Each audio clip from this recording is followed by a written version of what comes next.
Hey, what's up guys? Captain Jack here, and welcome to the review video for Rocket League.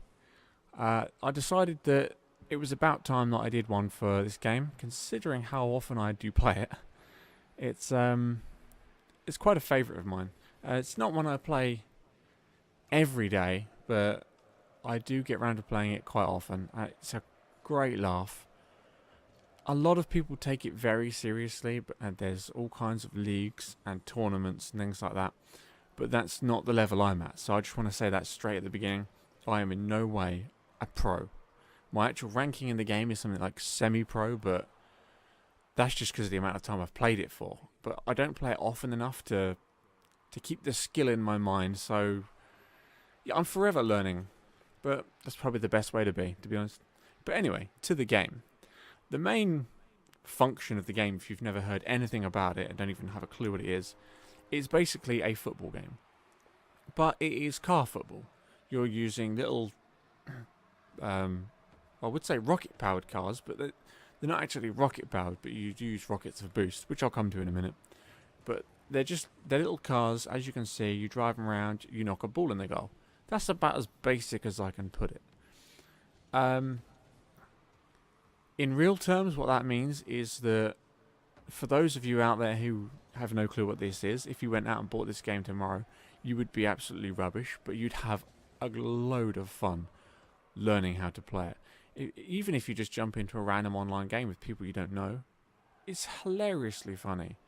There are bots, you can do games against AIs. There's a thing with the bots where they are weird. You could get buy this game tomorrow, jump in, not have a clue what you're doing. Jump in a game with like a 4v4 with bots.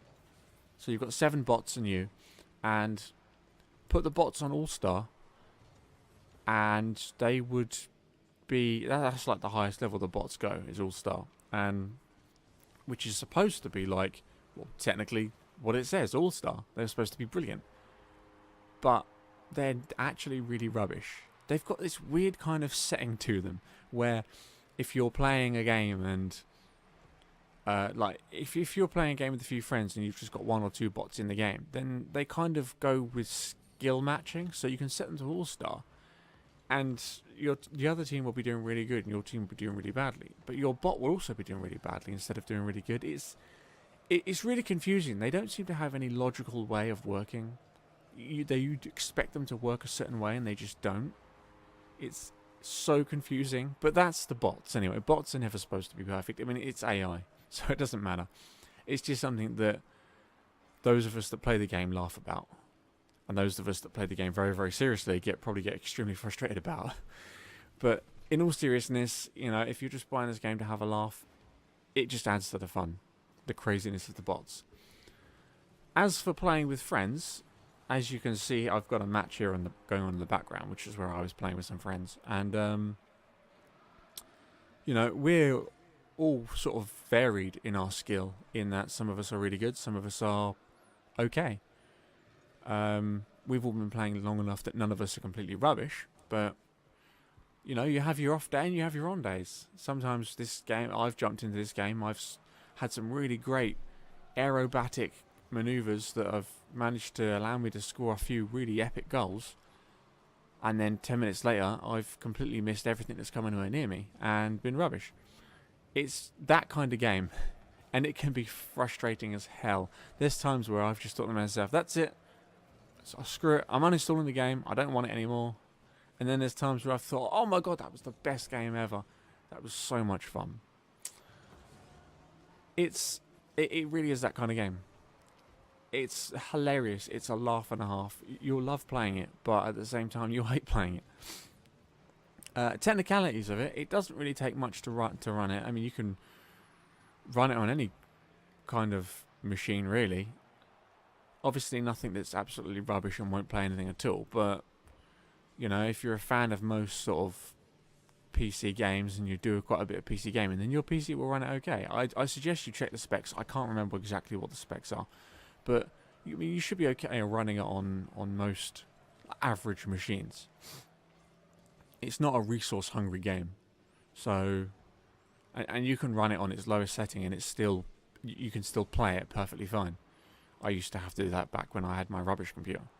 So it's certainly not, you know, groundbreaking in its graphics or anything, but it doesn't need to be. I mean, I look at it, it's kind of arcadey, it's like an indie game, but it's so much fun. And the whole purpose of me doing this review of it today is because it's just been released on Xbox One. So this is kind of a heads up to a couple of friends who aren't PC gamers and are on Xbox One only. And I've been going on about this game for a long time. Now they can finally play it themselves. So it's kind of a heads up for them, this video, as much as it is for anyone else. Pretty much everyone on PC knows what this game is. If you haven't played it already, then you've at least heard about it or seen tournaments on Twitch, people playing it on YouTube and Twitch. There's a massive hype for this game still. Play-wise, as you can see on screen at the moment, there is a lovely little DeLorean. That is part of the Back to the Future car pack. There are a couple of little DLCs like that. There's, I think there's 1 or 2 DLCs that you have to buy, but they're only about £2 or £3. I don't know what that equates to in euros and dollars. My best suggestion for that: look on Steam. Or if you're getting it on Xbox One, only the Back to the Future DLC is available, but I'm not sure what they've put in the actual game. So it might be that everything else has been put in the game as part of the game, and so only the Back to the Future DLC needs to be a DLC. Like I said, I don't know. I haven't actually looked at it on Xbox yet. I've only seen that the game is there and the Back to the Future DLC is there. So I don't have a clue what's on there. But if you've been hearing about it, thinking about it, seeing it everywhere, my suggestion: go get it. Like I said, it's a hell of a laugh. This game, brilliant fun. If you've got a few people to play it with, even better. You will be laughing your heads off, having great laughs. It really is a great game to play with friends, and as I said, you can just jump into any online game and play it. What else is there? I'm trying to think now. I'm pretty sure there was something else I was going to say about it, but I can't remember for the life of me what that was. As you can see, this game in the background is going quite well.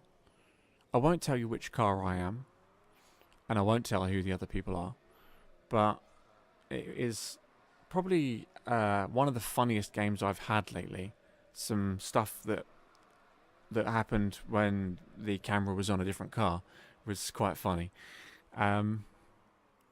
But get the game, play it, find out for yourselves. It is a laugh and a half, as I've said about 17 times now.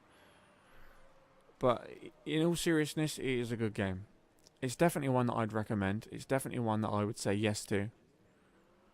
I think it's $15.99. That's pounds, English pounds, on Xbox at the moment. I don't know how much the DLC is. On Steam, I think it's around about the same price, but it's like pretty much constantly on sale on Steam, so it could be anywhere from about a £5 up to about 15 quid. The DLC, as I said, are a couple of quid each. I think that is literally everything. So yeah, go check out the game, take a look at it. You'll love it, it's brilliant. Enjoy playing it. And thank you very much for watching, guys. Enjoy the game, and I'll catch you all next time. Bye bye.